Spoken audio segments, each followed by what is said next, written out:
Bine v-am găsit, dragilor din Zodia Taur, oriunde v-ați afla. Bine ați venit tuturor la o nouă lectură generală, de data aceasta pentru ultima săptămână a lunii august, mai precis săptămâna cuprinsă între 25 august până pe 31 august inclusiv. Așa că toți cei care aveți soare, lună, Venus, ascendentul sau oricare alt aspect astral important pentru voi din harta voastră natală și care are legătură cu Zodia Taur, această lectură este de asemenea și pentru voi.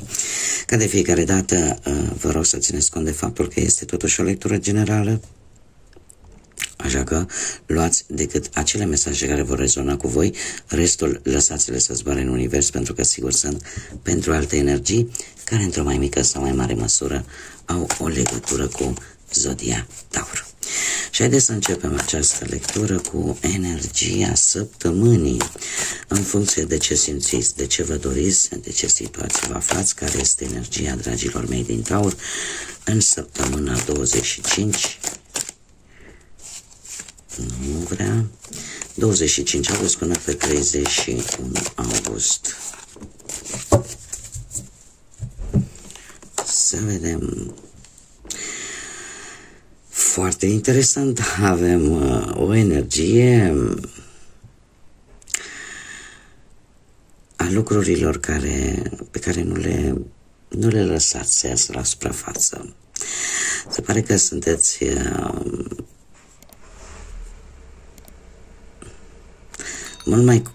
mult mai conștiincioși în ceea ce faceți. În primul și în primul rând este ceva legat foarte mult de familie, de relațiile sentimentale, relațiile cu familia.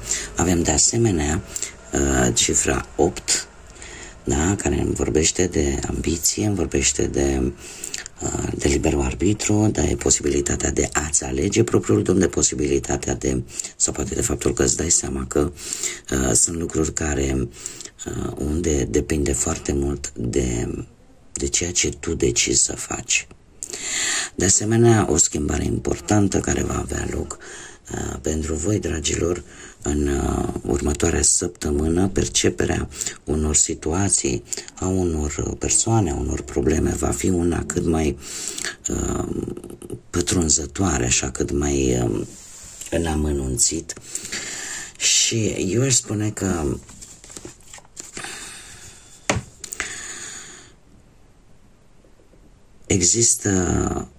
vă dați seama de ceea ce simțiți cu adevărat vis-a-vis de o anumită situație, fie ea sentimentală, poate chiar și profesională și de ce nu și financiară. Sunt anumite, veți percepe lucrurile într-o manieră karmică. Veți percepe lucruri care vă ajută, pentru că totuși este o energie pozitivă. Iar faptul că avem și Zodia Rac, mai ales pentru cei care știți că au un ascendent în Rac, ne vorbește de siguranța, poate a familiei, de faptul că sunteți mai sociabili un pic, da? Cu ceilalți, simpatizați mai ușor cu ceilalți și în același timp, știți cum e, una albă, una neagră, în același timp sunteți și un pic mai vulnerabili. Așa că este într-adevăr o energie bună, o energie care anunță schimbări importante în viața voastră. Fie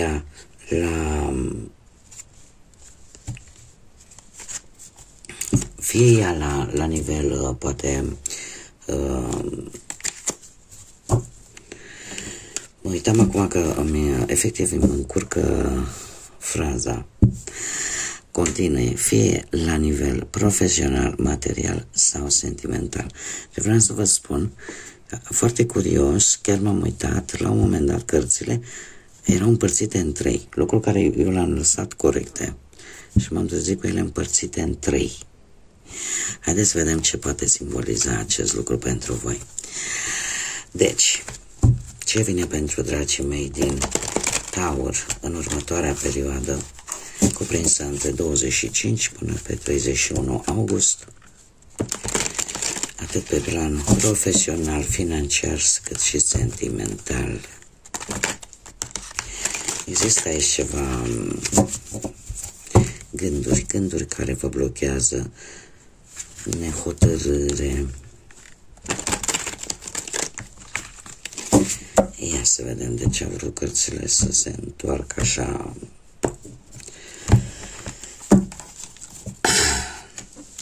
Pe plan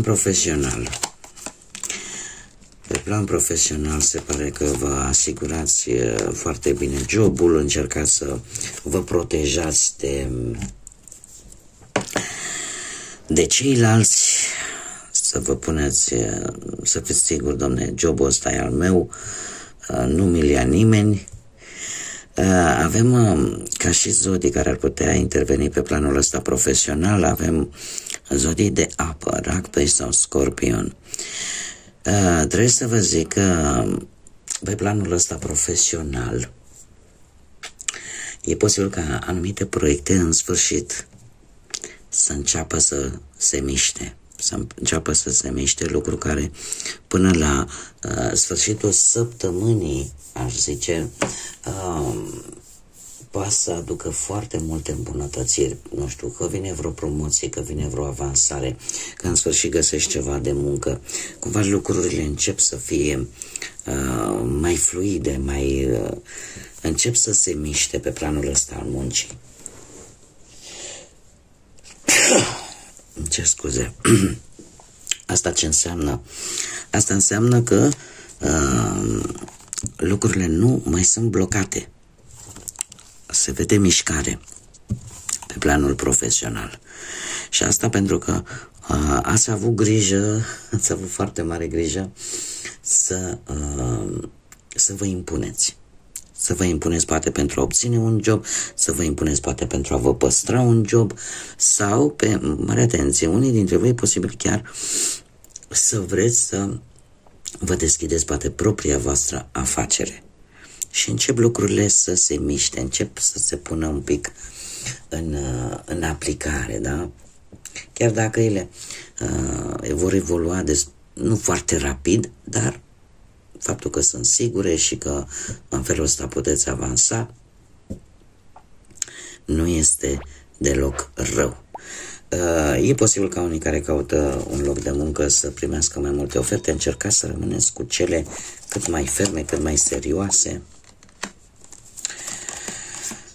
Bun, haideți să mergem mai departe pe plan financiar. Foarte interesant, se repetă încă o dată cifra 7. Dragilor, pe plan financiar, eu aș spune că e o perioadă destul de bună. Și chiar și pentru cei care, dacă aveți ceva probleme cu bănuții, există poate cineva din familie care vă poate oferi sprijin material pentru a rezolva această problemă. Șaptele ăsta de cupe, în schimb, încercați să nu știu dacă... Deci dacă aveți probleme, mare atenție, pe plan financiar, că vine într-adevăr cineva vrea să vă ajute din familie, foarte bine, totul perfect, totul ok, dar imediat puteți avea o ofertă, dom'le, hai să facem cu tare lucru, să vezi bani ce ne ies de aici, hai să facem, hai să dregem. Mare atenție! Mare atenție, pentru că această ofertă nu știu eu cât de adevărată și cât de bună poate să fie pentru voi, să nu pierdeți mai mult. Am Marea Preoteasă care ne vorbește de a avea înțelepciune și de faptul că e totuși cine vă va face propunerea asta relaționată cu banii, nu e posibil să nu fie tocmai cinstită, e posibil să nu aibă tocmai gânduri bune cu voi. Așa că folosiți-vă înțelepciunea. Să obțineți informațiile necesare. Pe aici apare o ofertă tentantă, foarte tentantă.